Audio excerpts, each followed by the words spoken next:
Hi guys, and welcome to today's GRACIÁN episode on BALTASAR GRACIÁN. Let's get this started with BALTASAR GRACIÁN. And the only reason why my face isn't the same way right now is because I'm using the Samsung Galaxy tablet right now because, well, it's bigger and possibly more useful. Let's get this started with. First off, little warning here before we actually start on the GRACIÁN episodes. A little information about his life is pretty missing, so this will probably be just a few minutes long. And for the rest, just go ahead and go on, like, Wikipedia or something to just go ahead and read on about it. So let's get this started with now. Alright, Baltasar Gracián was born on January 8th of 1601 in this place called Belmonte de Gracián. That's where he was born. Belmonte Gracián, which is where he lived in, and this was in Aragon, which was in the Spanish Empire. And for those of you who don't really know what the Spanish Empire looked like back then, it looked like this. At least this was the height of the time.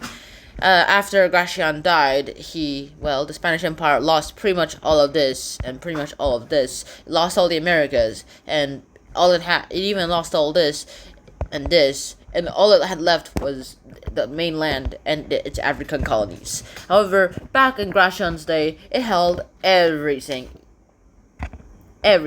even including a little part of East Asia. Looks like the Europeans thought everyone was owned by themselves, that Asians weren't actually good people that just need to be enslaved. At least I'm pretty sure they didn't think that, because I am Asian right now. Anyways, thankfully this is not Spanish anymore.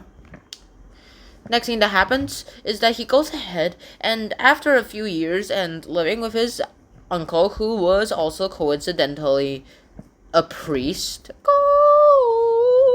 He was also part of the Jesuit clan. He just went ahead and was sent to study in a Jesuit school. And because he was sent to study in that particular Jesuit school, this is a modern Jesuit school, not an ancient Jesuit school. No photos of those can be found except for drawings, and I personally do not like drawings except for portraits of the person themselves, unless it's really accurate. Speaking of which, back to the topic, he went to a Jesuit school, and since he went to that Jesuit school, he just went ahead and did a few, shall we say, crazy things.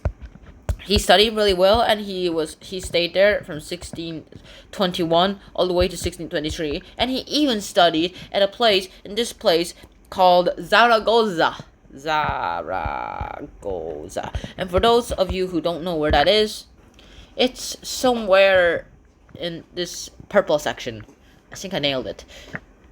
He was ordained in 1627. No, this is not 1627. This is the 21st century ordained Jesuit priests. And then he also took his final vows in 1635. After he took all that, he went ahead and he went to Huesca. And in Huesca, he went ahead and befriended this little local scholar by the name of Vincero Juan de Lastanosa. Vincero Juan de Lastanosa. And with that, he went ahead and basically, this is the reason why Baltasar Gracián started writing books and writing plays, for that matter, too. He wrote a few books, and he even published a few of them. Some of them were called El Héroe, aka The Hero, El Político, and as you have probably guessed already, that basically means the politician, not politics, the politician. And El Discreto, which basically means the discreet one. And however, there's just one book that actually went ahead and made him, a little famous, shall we say.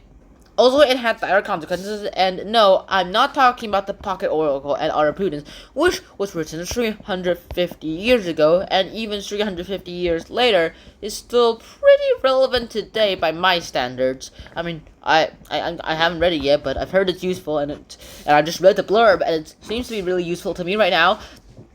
Speaking of which, is just a bunch 300 aphorisms. This book is just 300 aphorisms who go ahead and gives kind of kind advice on how to go ahead and live your life every day to your fullest and with the greatest parts of your life. Of course, this was approved by his superiors. However, his next book wasn't that successful either.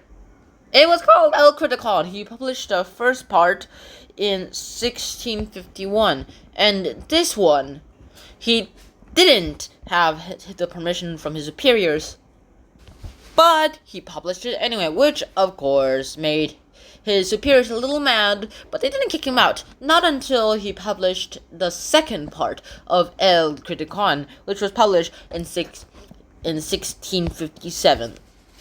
And of course, that actually made it his superiors a little, shall we say. And with that, he basically went a little too mad, and of course, they were so mad, they literally kicked Baltasar out of the Jesuits, and they exiled him to this place called Tarazona, which was in the kingdom of Aragon, and which was in the Spanish Empire. And then he stayed there until the rest of his life, and when he started having physical disorders and physical bodies disorders and a lot of wrong things that happened to him, he basically died. R.I.P. Baltasar Gracián, and he died on December 6th. Try again. He died on December 6th of 1658 at the age of 57 years old. He didn't even last to his 58th birthday, and it was only just a few weeks away. Wow. And that's it, folks. So that's the life of Baltasar Gracián, a Spanish philosopher and former ex-priest, who had a good sense of life, good advice. And if you take all that away, well, we don't even have a Baltasar Gracián anymore. And that's it for folks today. I hope to see you guys in the next episode. Until then, now, peace. Bye-bye.